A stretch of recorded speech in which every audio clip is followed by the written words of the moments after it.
Hello, good morning. Thank you for joining us for our update on COVID-19. On the call today is Sheriff Mike Williams, Fire Chief Keith Powers, and our Emergency Operations Center Director Steve Woodard, which will all be available for questions when we conclude this briefing. As of this morning, according to the Florida Department of Health, we have 207 positive COVID-19 cases in Duval County, and we've had 4 deaths.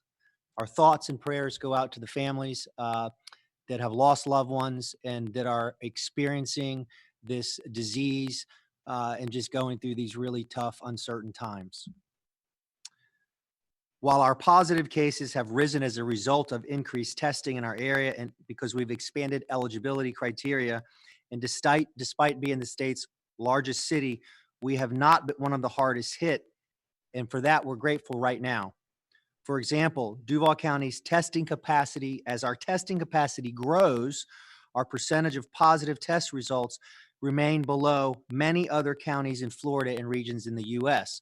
What that means is if you look at the graph, our percentage of positives to tests is running more like this, whereas many other counties are doing this. Our county's slow growth rate can be attributed to the actions that we've taken now as a community for weeks. By many of you responding and cooperating with the executive orders I've issued, together we've made progress to flatten the curve. But even now, not everyone is doing their part to flatten the curve.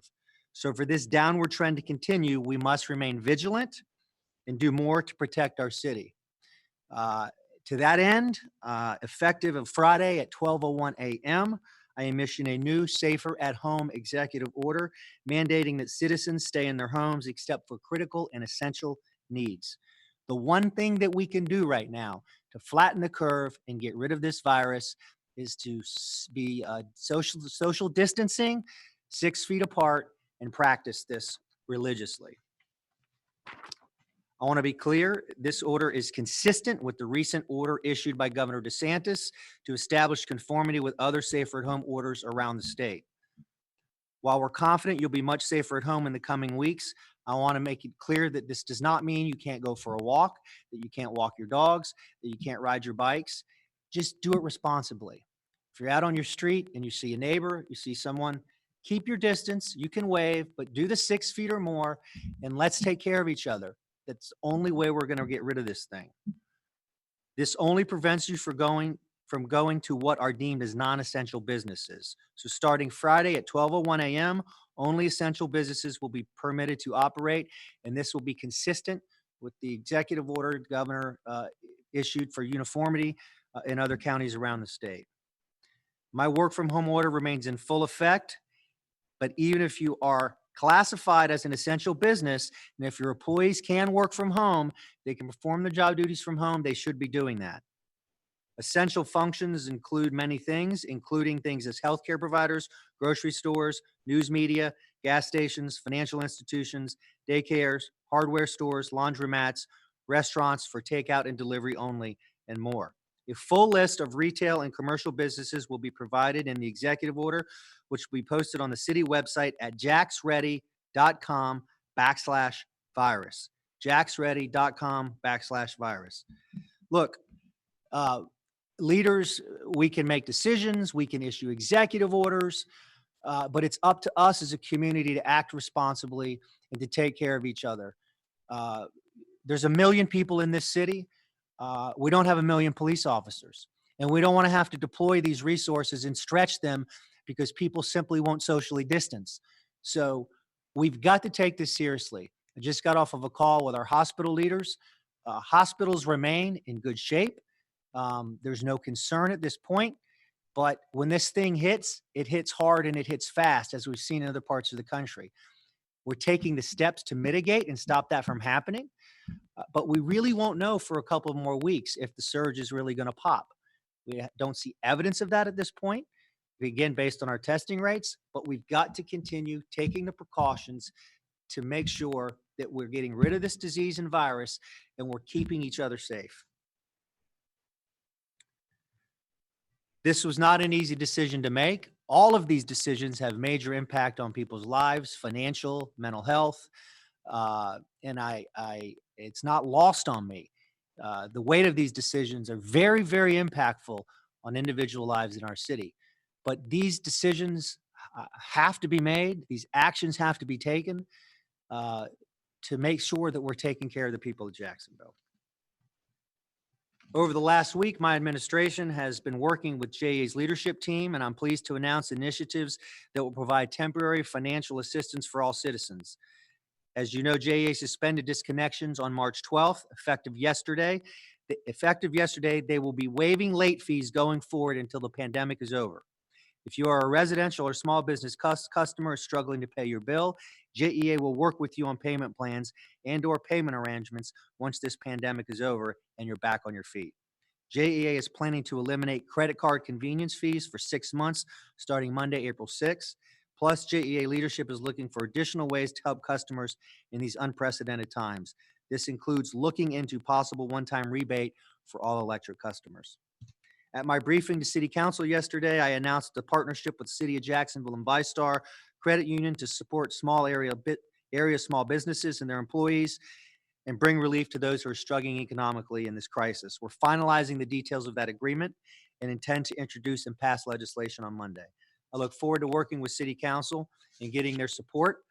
The city's contribution to the small business lending program will be between $20 and $30 million, which will be used to provide a combination of grants, interest payments, and the potential aid toward the principal of the loan, with some elements tied to employee retention. From application to receipt of funds, the process should take about 5 days. For those of you who are experiencing high levels of stress and anxiety and facing economic difficulty, I want to remind you the resources available to provide support. We've got a list of resources on the city website at coj.net/recovery resources to help citizens get the assistance they need. Resources include information on small business express loans, emergency assistance, disaster unemployment, mental health services, nonprofit resources, and more. In closing, I'd like to remind people at 7 o'clock tonight, every night, pick up the phone and call somebody that you can listen to, that you can share with, maybe someone that you love or someone you just haven't talked to in a while. This small effort and connection can be very impactful to people's lives.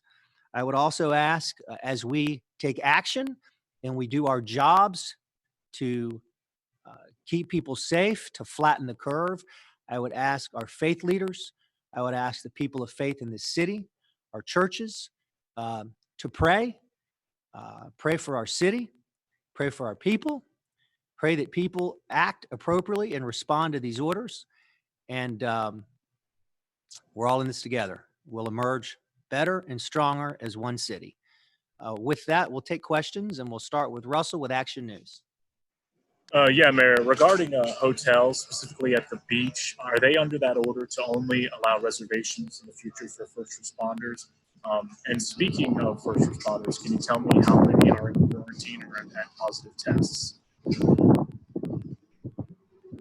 I think the first part of your question was hotels at the beach. Yeah, the executive order is for the entire county.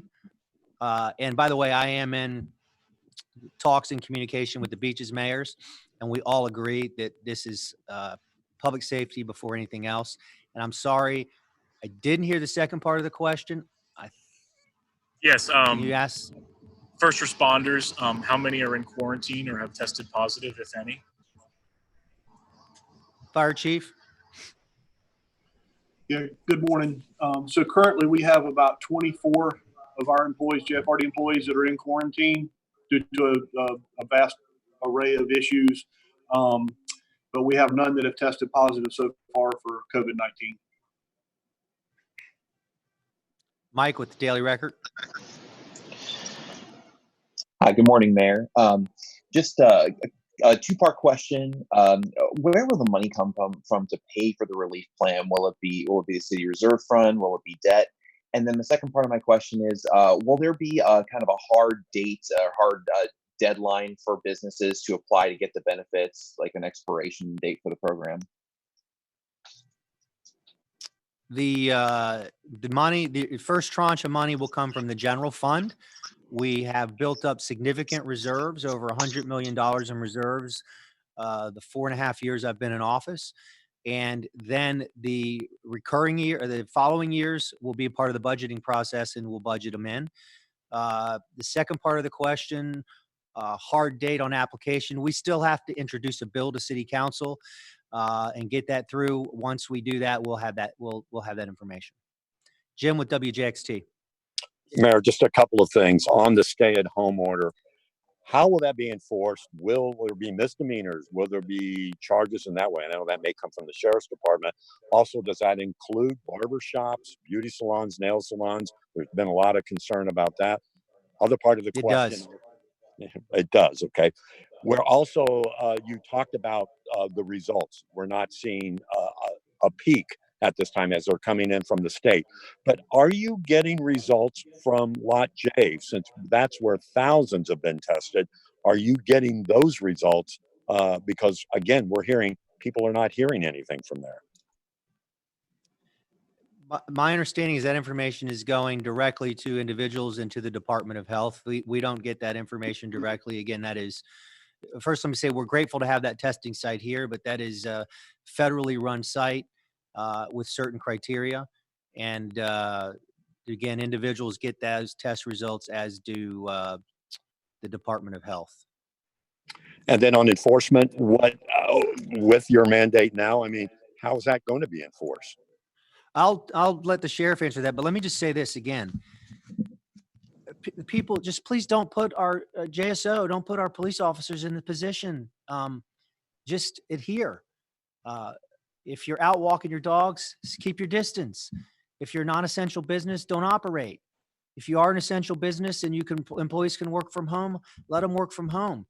I mean, turn on your televisions and look at what's happening in New York and other parts of the country. We don't want that to happen in Jacksonville. And the only way we stop it, the only way we mitigate it, the only way we flatten it is to keep our distance. So, Sheriff, I'll let you take the part on enforcement. Hey, Jim, so we do have obviously the ability to make arrests in those cases. What we've found, though, is we've got, 99% of our community is complying with all of these orders. And so even on the calls that we get where a neighbor may call and say, hey, I don't believe this business is in compliance, or I don't believe my neighbors are in compliance, we do follow those up and investigate. Most of those places actually are in compliance. And so, and the ones that are not, really, it's a little bit of re-education, encouraging them to cooperate. And we're getting a lot of that. You still have a small number of people in our community that, for whatever reason, will refuse to cooperate. And we'll deal with those, case by case. And it could be up to and including arrest. That's not the posture we want to be in, but we certainly have the ability to do it, and we will do it.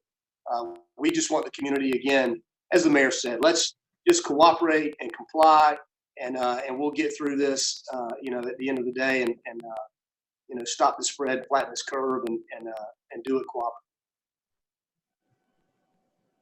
cooperatively. And I would add to that end, it piggybacks off of the question, the block parties that JSO was having to deal with this past weekend. People just need to stop the block parties. It shouldn't be big groups of people congregating. If you want to go out in your yard with your family, keep your distance from other folks. I mean, that's fine. If you want to talk to your neighbor 10 feet, 6 feet across the street, fine. But let's just put an end to the big groups congregating. Ann with First Coast News. Good morning, Mayor. I know yesterday Councilmember Joyce Morgan was asking specifically for a list of kind of non-essential businesses. I wonder if you're going to be putting together a list so that people know what those are. And my second part of the question is just kind of who are you relying on? I know these decisions fall to you kind of ahead of some of the decisions that are being made at a state level. So who are you relying on to help you make those decisions kind of in the final analysis? Well, I am in regular conversations with physicians, the leaders of our hospitals, our other mayors, our public safety experts, our sheriff, and obviously looking at the models that are happening around the country, the models that our local healthcare experts are using, and there's different models. But in the end, in a crisis, I've got to take that information and that data and make decisions. And that's what we're doing. So I'll give you an example.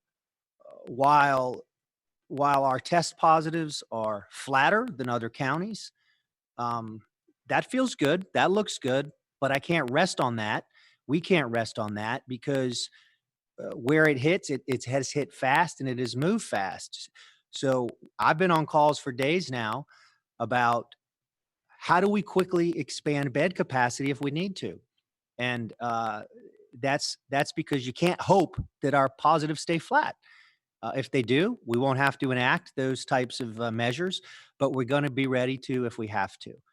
I'm grateful to have a group of experts and people around me that are giving me good data, sound models, and I tell them, if you disagree with something I'm doing, I want to hear it. And that's how we collectively come together and then make a decision to flatten the curve. Was there another part of that question? I'm sorry. Yeah, it was, are you going to publish a list of non-essential businesses? I know that you've made available a list of essential, but there still seems to be some question from your council. We've posted essential businesses. They're also listed in the executive order, and they also should have been sent or will be sent to your newsrooms. Sky with WJCT. Hey, Mayor. Two questions, though. The first one is kind of bouncing off of Ann's question, which is, it seemed for a while that you didn't really want to do this stay-at-home order, but obviously you said you had a team evaluating in South Florida. Was that what made you make this decision and this change? And then the second question is, who will get these 545-minute tests? You talked about healthcare providers yesterday. Is there any more specifics that you could go into on that front?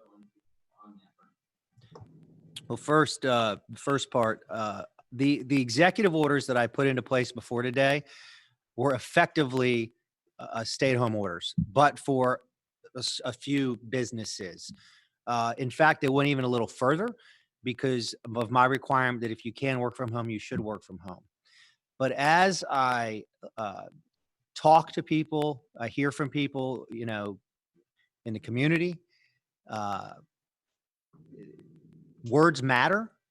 And by moving to a stay-at-home order and modeling that after the order that the governor issued in South Florida, I think it sends a stronger message to people, and hopefully it gets their attention more so than the other orders, and they stay at home and they practice what we're asking them to practice. The second part is about the rapid testing. That testing will land at a local healthcare provider, and they'll administer that based on certain criteria. That's the information I have at this point. Lou with First Coast News. Thank you, Mayor. First for you and then for the sheriff, but was there any specific tipping point for you, any moment of decision where you're just like, we've got to go with this route, what's been going on in South Florida?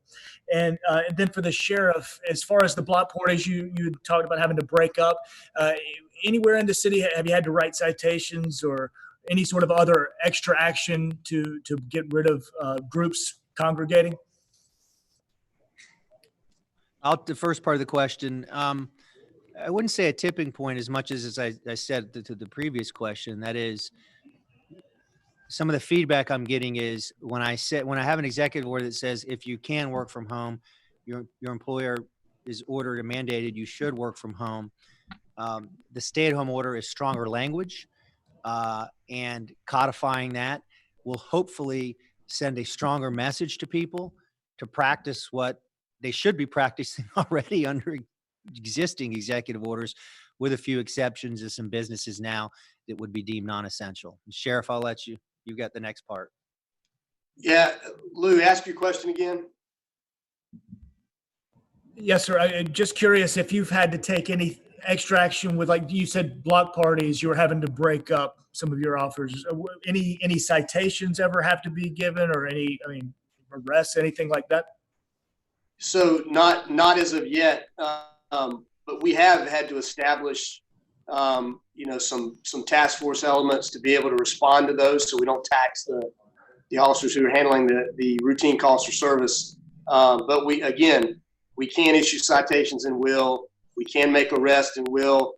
We've been able to gain cooperation with the parties that we've dealt with so far, and they've broken up voluntarily. So, but again, we'll continue to do that and look, investigate, and if we find an organizer, that one individual can hold this sanction.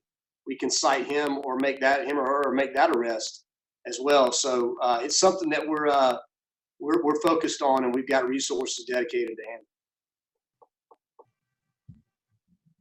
Thanks, Sheriff. This will be the last question. Christopher Hong with the Florida Times Union. Hey, Mayor. Through all of this, the city's boat ramps have remained open. We're getting a lot of questions about whether or not there were any plans to change that status, and especially now in light of the new executive order, will the ramps remain open? They will remain open, and the governor last week put out his own order on how to practice safe boating. The expectation is that people follow the guidelines, and we want people to be able to get outside with their families from time to time, and practice social distancing and stay away from other people. So yes, the boat ramps are open. All right, I want to thank everybody for joining us. If anyone has questions on what is essential business-wise, they can call 630-CITY. Again, please follow these executive orders, and it's the only way we're going to flatten the curve. We have a trend line that is positive news, good news for us, given that our percentages of tests are flatter than some other counties.